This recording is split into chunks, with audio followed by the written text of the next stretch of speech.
नमस्ते दोस्तों, कैसे हैं आप सब। आज चैत्र नवरात्रि की 9वीं तिथि है और आज रामनवमी भी है, तो आज उनकी भी पूजा मैं करूंगी। और आज मैंने अपने घर में राधा कृष्ण की तस्वीर भी लाई है, तो उनकी भी पूजा आज करूंगी इस शुभ अवसर पे, रामनवमी और माँ दुर्गा के नवमी के शुभ अवसर पे।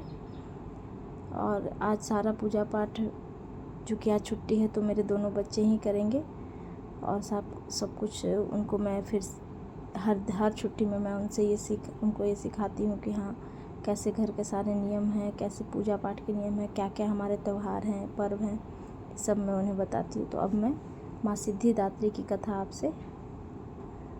आपको सुनाऊंगी।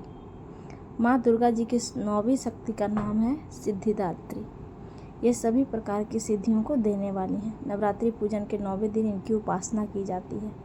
इस दिन शास्त्रीय विधि विधान और पूर्ण निष्ठा के साथ साधना करने वाले साधक को सभी सिद्धियों की प्राप्ति हो जाती है। सृष्टि में कुछ भी उसके लिए अगम में नहीं रह जाता है। ब्रह्मांड पर पूर्ण विजय प्राप्त करने की सामर्थ्य उसमें आ जाती है।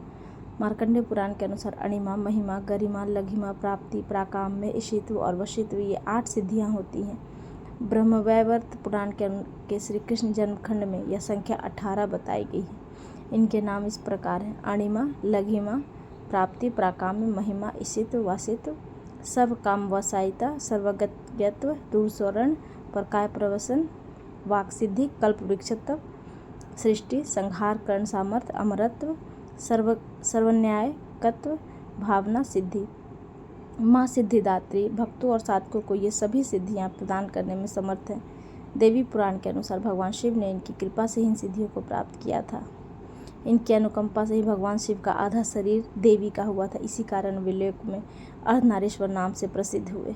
माँ सिद्धिदात्री 4 भुजाओं वाली हैं। इनका वाहन सिंह है। ये कमल पुष्प पर भी आसन होती हैं। इनकी दाहिने तरफ के नीचे वाले हाथ में कमल पुष्प है। प्रत्येक मनुष्य का यह कर्तव्य है कि वह माँ सिद्धिदात्री की कृपा प्राप्त करने का निरंतर प्रयत्न करे, उनकी आराधना की ओर अग्रसर हो। इनकी कृपा से अनंत दुख रूप संसार से निर्लिप्त रहकर सारे सुखों का भोग करता वह मोक्ष को प्राप्त कर सकता है। 9 दुर्गाओं की माँ सिद्धिदात्री अंतिम है। अन्य 8 दुर्गाओं की पूजा उपासना शास्त्रीय विधि विधान के अनुसार करते हुए भक्त दुर्गा पूजा के 9वें दिन इनकी उपासना में प्रवृत्त होते हैं। सिद्धिदात्री माँ के कृपा पात्र भक्त के भीतर कोई ऐसी कामना शेष नहीं बचती जिसको पूर्ण करना चाहे। माँ के चरणों का यह सानिध्य प्राप्त करने के लिए हमें निरंतर नियमनिष्ठ रहकर उनकी उपासना करनी चाहिए। प्रत्येक सर्वसाधारण के लिए आराधना योग्य यह श्लोक और सरल और स्पष्ट है। माँ जगदम्बे की भक्ति पाने के लिए इसे कंठस्थ कर नवरात्रि में 9वीं के दिन इसका जाप करना चाहिए।